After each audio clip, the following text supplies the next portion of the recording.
नमस्कार। Online classes में आपका स्वागत है। जैसा कि आप सबको मालूम है कि पूरे विश्व में और देश में भी कोरोना वायरस फैला हुआ है, जिस कारण लॉकडाउन की स्थिति बनी हुई है। अतः आपसे हाथ जोड़कर अनुरोध है कि आप अनावश्यक कार्य के लिए घर से बाहर ना निकलें। विशेष कार्य के लिए ही आप जब घर से बाहर निकलें तो मुंह पर मास्क जरूर लगाएं। बाहर जाकर सोशल डिस्टेंसिंग का पालन करें और बाहर से घर आने के बाद 20 सेकंड तक हाथ को साबुन से बहुत अच्छी तरह से धोएं। आप सुरक्षित रहेंगे, देश सुरक्षित रहेगा। साथ ही साथ भारत सरकार द्वारा जारी किया गया एक ऐप आरोग्य सेतु ऐप जो है आप वो डाउनलोड कर लें, जिससे अगर आपके आसपास कोई कोरोना से ग्रसित मरीज होगा तो आपको तुरंत उसकी जानकारी प्राप्त हो जाएगी और आप सुरक्षित रहेंगे। मेरा नाम गौतम अधिकारी, भागवती सरस्वती विद्या मंदिर नई मंडी मुजफ्फरनगर से।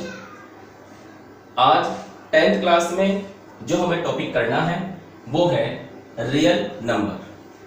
ये 10th क्लास का पहला चैप्टर है जो कि बोर्ड के हिसाब से बहुत ज़्यादा खास है।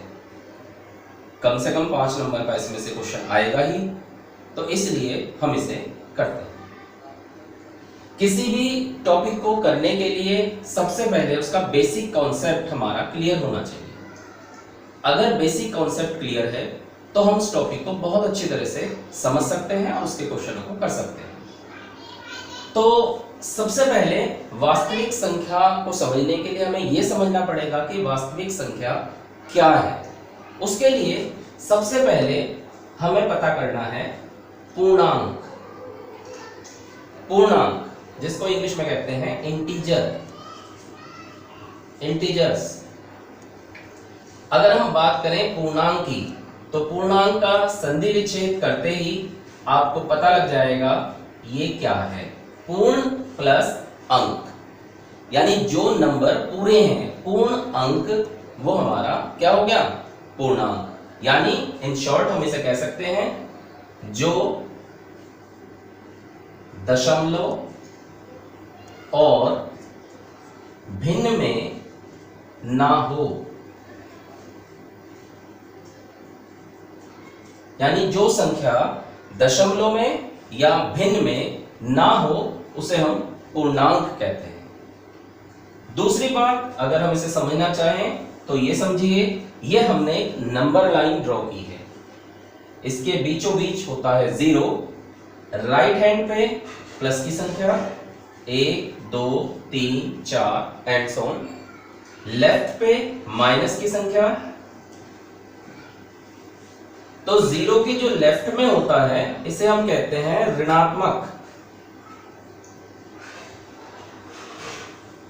ऋणात्मक पूर्णांक, यानी कि नेगेटिव इंटीजर। और ये होता है हमारा धनात्मक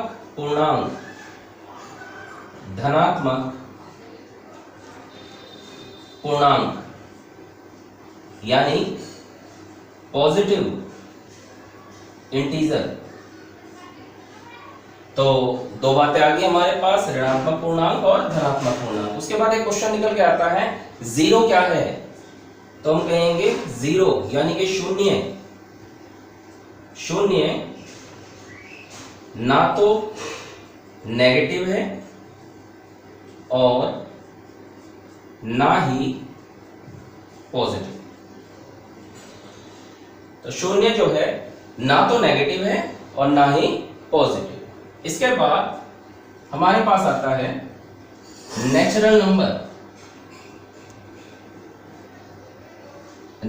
नंबर, यानी प्राकृतिक संख्या।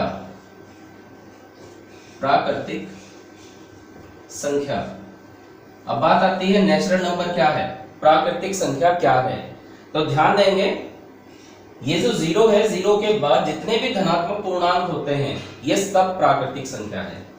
यानी 1 2 3 4 एंड सो ऑन प्राकृतिक संख्या है और इसको n से प्रदर्शित करते हैं, नेचुरल नंबर। उसके बाद आता है आपका पूर्ण संख्या, पूर्ण संख्या, होल नंबर, होल नंबर।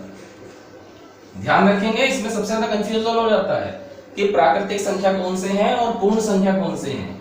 तो ध्यान रखेंगे, जो 0 से शुरू होता है एंड्स ऑन तक, ये होल नंबर है और इसे हम W से डिनोट करते हैं। ठीक है, तो प्राकृतिक संख्या भी हो गई, पूर्ण संख्या भी हो गई, ये सभी धनात्मक पूर्णांकों का ही रूप हो रहा है, धनात्मक पूर्णांक से ही निकल के आ रहे हैं। इसके बाद अगर और आगे चलते हैं तो धनात्मक पूर्णांक के 2 पार्ट और निकल के आते हैं। नंबर 1 अभाज्य संख्या, अभाज्य संख्या, और नंबर 2 भाज्य संख्या। अब ये क्या है, अभाज्य संख्या और भाज्य संख्या क्या है, इनको समझते हैं। सबसे पहले आता है अभाज्य संख्या। अभाज्य संख्या, अभाज्य संख्या को इंग्लिश में कहते हैं प्राइम नंबर, प्राइम नंबर। इसकी डेफिनेशन क्या निकल के आती है, वे संख्या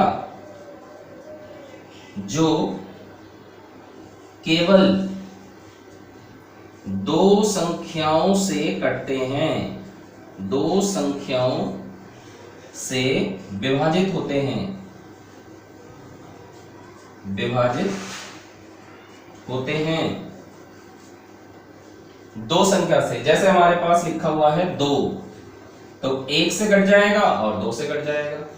जैसे लिखा हुआ है 3, 1 से कट जाएगा और 3 से कट जाएगा। यानी एक तो वो 1 से कटता है और एक अपने आप से कटता है। तो ये केवल 2 संख्या से कटते हैं या 2 संख्या से विभाजित होते हैं, उन्हें हम अभाज्य संख्या कहते हैं। इसके बाद आता है भाज्य संख्या।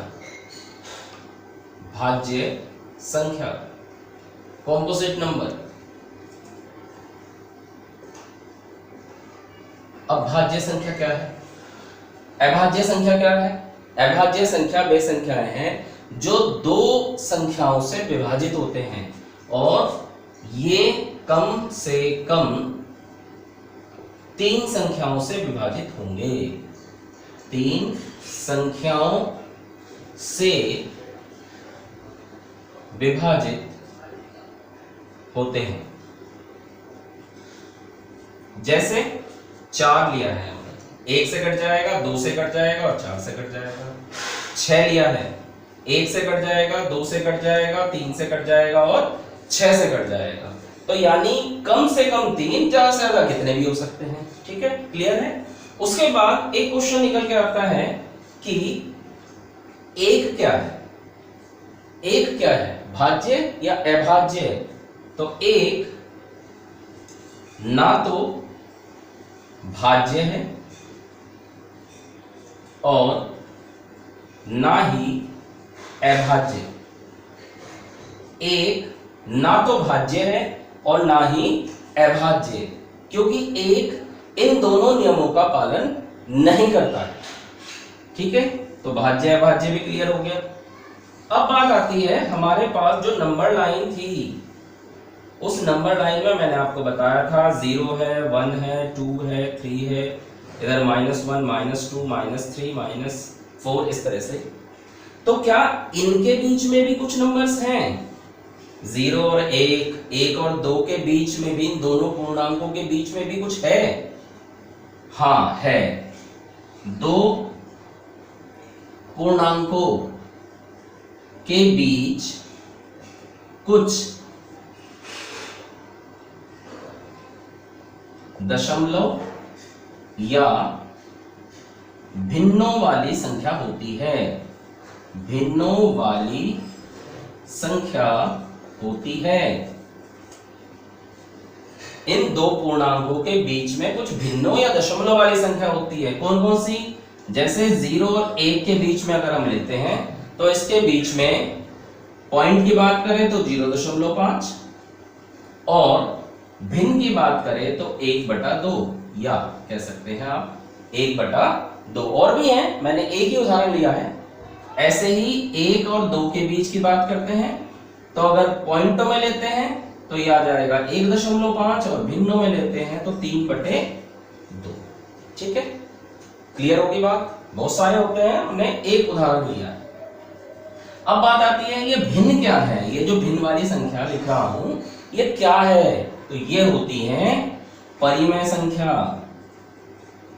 परिमेय संख्या यानी कि रेशनल नंबर। रेशनल नंबर ये हो गए रेशनल नंबर। अब आता है इनकी डेफिनेशन। रेशनल नंबर किसे कहते हैं, तो दो पूर्णांक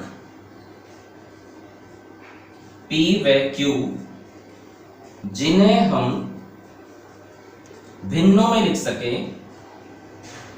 भिन्नों में लिख सकें, यानी ऐसी भिन्न वाली संख्या p बटा q के रूप में जो लिखी जा सके जहां पर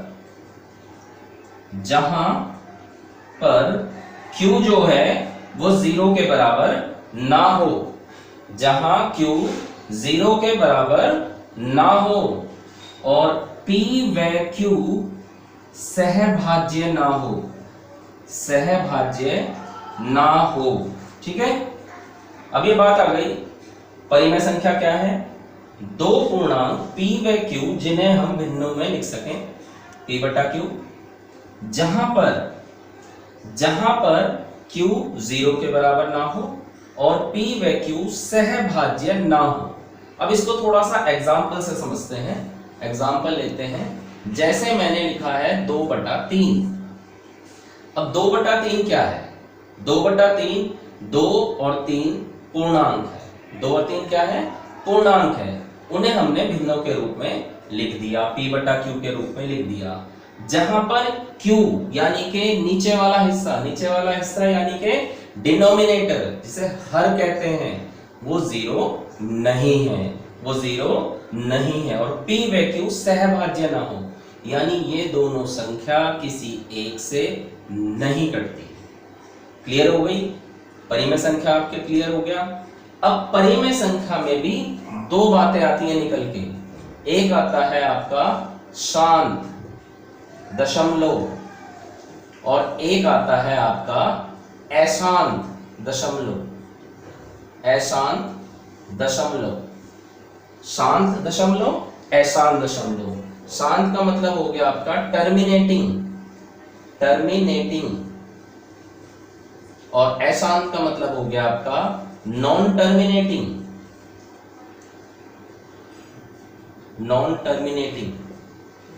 ठीक है, तो ये हमारा शांत और अशांत दशमलव है। तो बात चल रही थी शांत दशमलव की। शांत दशमलव, टर्मिनेटिंग,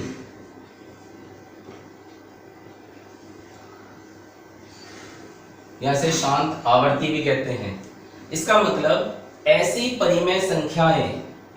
परिमेय संख्या जिसको अगर हम भाग करते हैं तो पूरा पूरा विभाजित हो जाए।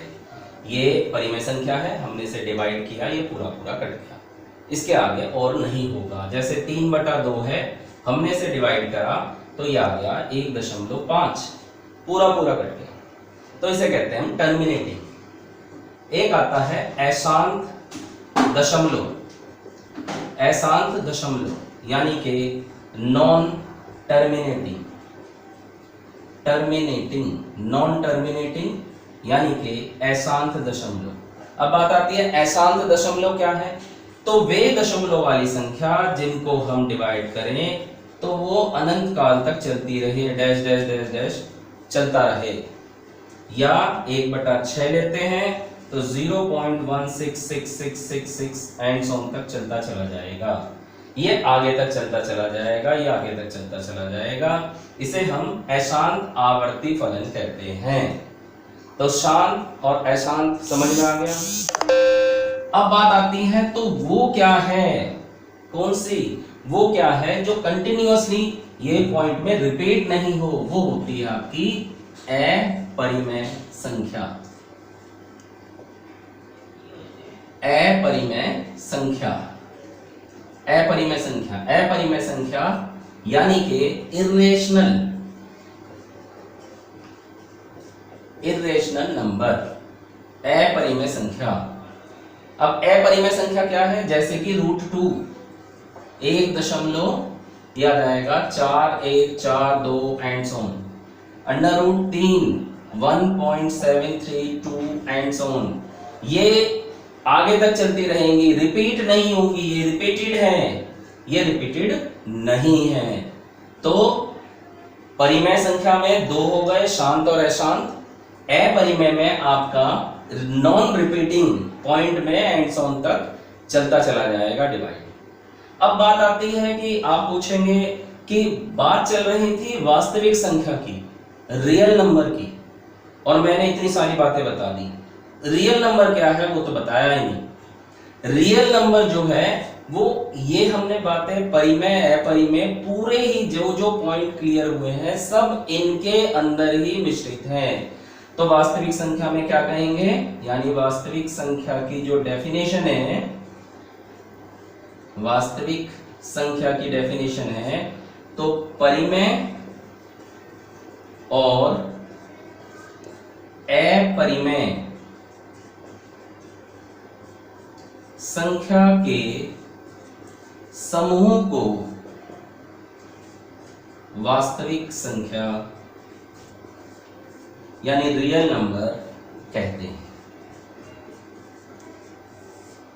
आई होप कॉन्सेप्ट आपको बिल्कुल क्लियर हो गया है।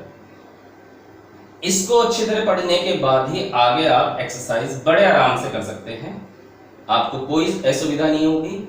नेक्स्ट वीडियो में एक्सरसाइज शुरू करेंगे और उम्मीद करते हैं कि आप लॉकडाउन का पूरी तरह से पालन करेंगे।